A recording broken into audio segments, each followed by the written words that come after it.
Another day, another rumor about the Indiana Jones and the Dial of Destiny film. This one claims that Kathleen Kennedy wanted James Mangold to jettison Marion Ravenwood from the film.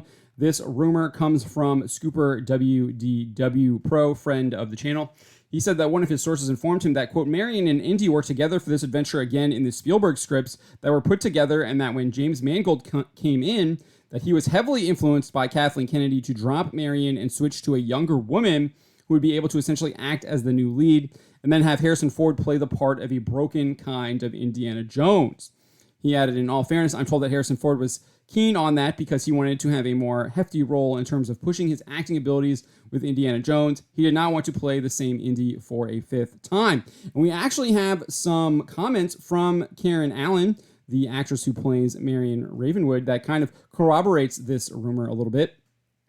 She actually recently spoke to Variety about her quote-unquote surprise cameo at the end of Indiana Jones and the Dial of Destiny.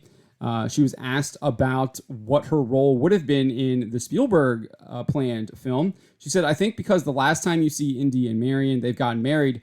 I don't know that I thought we'd pick up from where we left off, but I did always imagine that it would be a story with Indy and Marion going forward. When Steven was going to direct the film, I think the scripts were more focused on an Indy-Marion story. But when Steven stepped aside and James came in, he started fresh with new writers, and they just went in the direction they went in.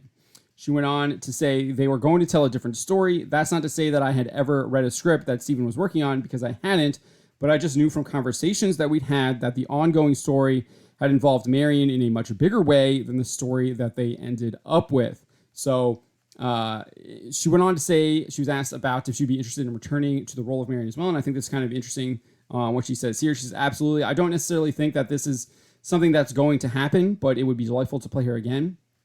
I mean, I feel like I don't really have the opportunity in this film to take her into this later part of her life. It would be incredible to be able to explore who she is and who she's become. I don't know. They're so interwoven with each other. I can't imagine someone creating a film that revolved around Marion without Indy, but never say never. It could always happen. So you can kind of see some of the regret there, too, that she might have wanted to play a much larger role in the film than what she got as that kind of bit part at the end. She would have liked to seen them come adventuring together.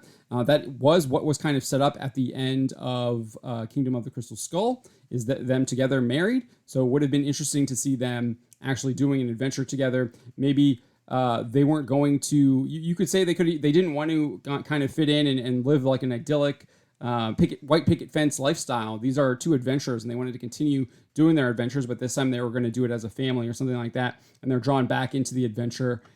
Someone comes to them with a request or something like that. It's not hard to imagine a good, interesting story with the two of them together. Instead, we got what James Mangold and the Butterworths came up with, Indiana Jones and the Dial of Destiny, which has been an utter and absolute failure at the box office, and is also an utter and absolute failure with most people who saw the film. With there was one report saying that only 9% of people would recommend this film to their friends and family. So that is the rumor that that James Mangold was influenced by Kathleen Kennedy to significantly remove Marion Ravenwood from the movie.